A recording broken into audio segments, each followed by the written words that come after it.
မန္တလေးတိုင်းထဲကမွေးကင်းစကလေးလေးကိုအတင်းဆွဲလို့တဲ့တရေနဲ့နဗန်းလုံးခဲ့ရတဲ့ကောင်လေးတစ်ယောက်ရဲ့အကြောင်းကိုပြောပြမယ်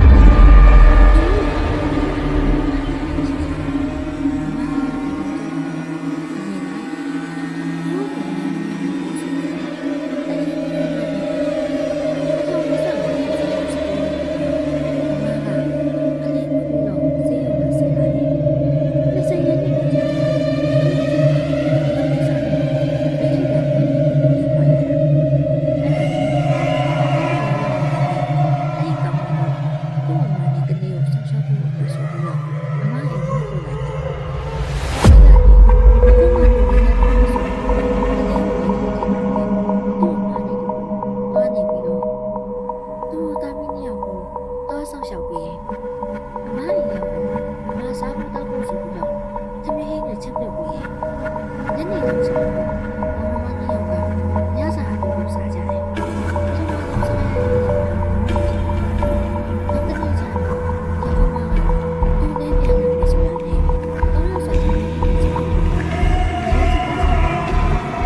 ရက်နေ့ကျတော့ချက်ထားရတဲ့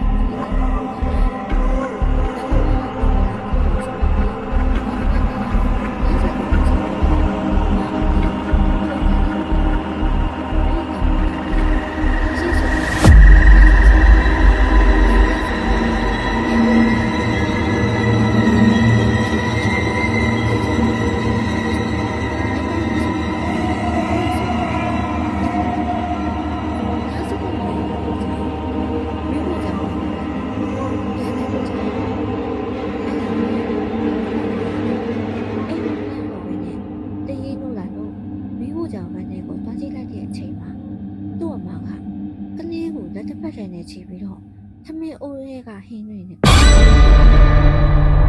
ဒါနဲ့အမနေပါရွေလောက်နေရလဲလို့မေးတော့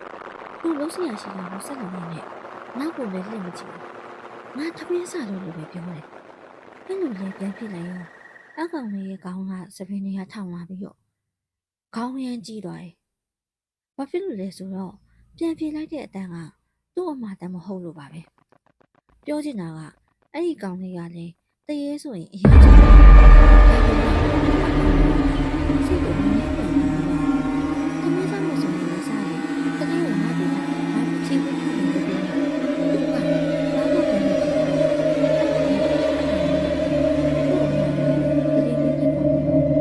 ယ်ကိုဆွေးနွေးနေချင်တယ်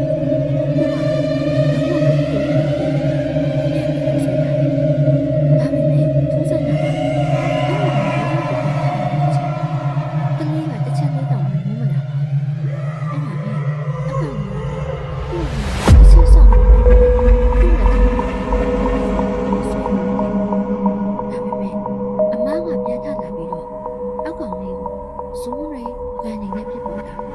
သူ့ပါးစပ်ကလည်းစကားတစ်ခုမှမပြောဘဲနဲ့တောက်လျှောက်ကိုအော်နေတာဟုတ်တယ်ပြီးတော့အကောင်ကလည်းချိန်ပါတယ်တလေးကိုတင်းနေတယ်တောင်းလေးကလည်းတလေးကိုရေမနဲ့မချိဘူးအပေါ်ကနေပေါ်လာတယ်အဲ့ဒါကိုသူ့မှာကအကောင်ကလည်းကြောက်နေတယ်ဒီလို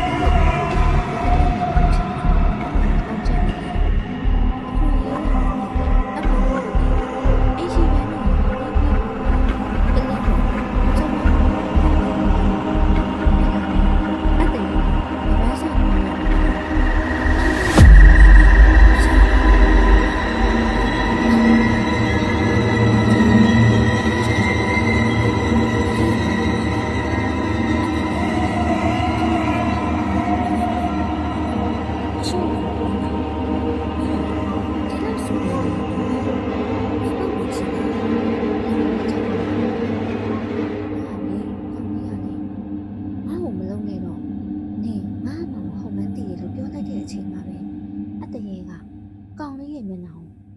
အားဒါပေမဲ့သူကပြန်လို့ဖို့ကြတော့လေခင်ရမှာကသူ့ကိုမကြည့်လို့ဆိုတော့သူကလည်းဘာလို့မှမသိပါဘူးဒီလိုနဲ့တညာလုံးတစ်ပန်းလုံးလာလိုက်တာခဏလောက်နေရောအမကနှစ်ပန်းလုံးနေရာကနေကြမ်းမိမဟုတ်ဘုံကနေပြစ်ကြသွားတယ်အဲ့အချိန်ကလေးကလည်းထပြီးရောအုံမူပါလေရောဒီကောင်လေးရဲ့တကူလုံးကလည်းကုတ်ချရရနဲ့ခေါင်းကလည်း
တန်းလေးကိုပြန်ရလာတဲ့အချိန်မှာ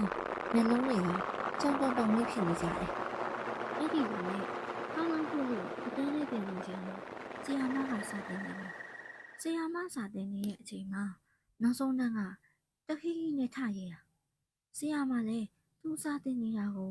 ကြည်ကြတာကောင်းလားဆိုပြီးတော့ဒက်စတာနဲ့ကောက်ပေါက်လိုက်ရော။အဲ့ဒီမှာသူ့ကိုကောက်ပေါက်ရ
ပြပေးပါမယ်။အလုံးတူတူလုပ်နေတဲ့အမကမနှက်ကြတော့အုံနောက်ပုံပြီးတည်သွားတဲ့အကြောင်းရပါ။ရန်ကုန်ကတိုက်ကြီးမြို့နာကကိုကင်းဒီစုမှုဆောင်တွေကအထည်ဆုံးစုရုံတစ်ခုမှာကအလုပ်လုပ်ခဲ့ကြတာပါ။အဲ့ဒီနေ့ကစက်ရုံအထည်အော်ဒါတွေကအရေးကြီးလို့ညာဆိုင်ဆင်းပေးရတယ်။ဖစ်တင်ဌာနဆိုတာကကျဲသီးဖောက်ကျဲတက်ဘာတက်ချုပ်ရတာတဲ့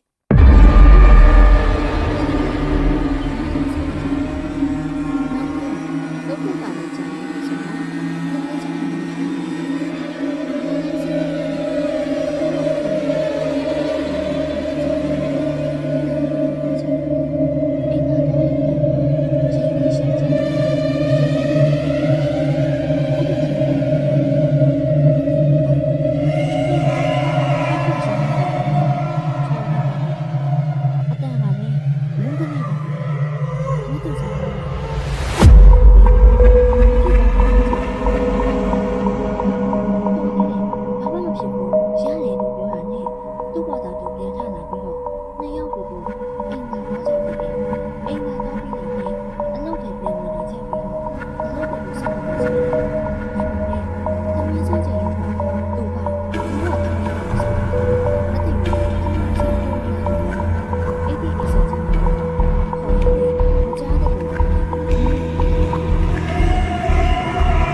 မတ်သူဆောင်ဝင်းကလည်းမတ်တီဗီကိုအင်္ဂါမှာတွားခေါ်တာ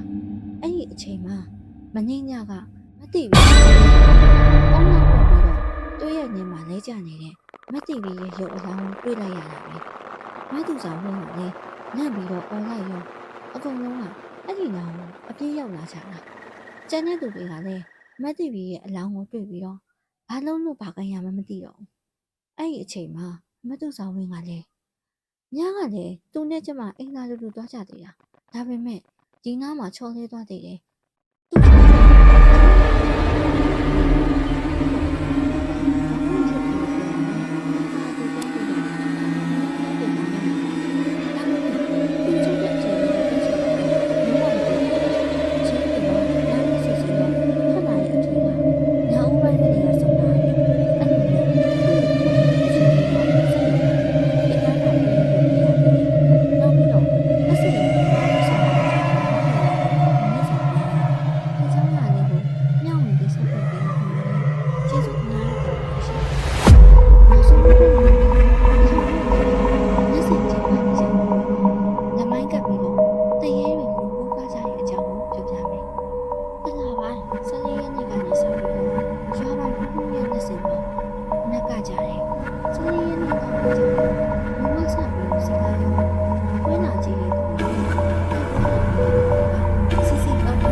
ကျန်းတဲ့ကောင်မှာဝင်ပူးလာပြန်ရော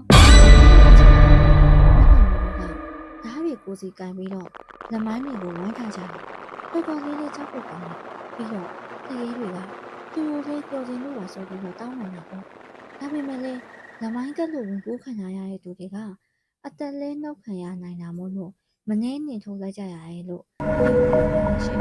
အခုအကြောင်းအရာလေးကိုညှိနှိုင်းဆွေးနွေးပေးရအောင်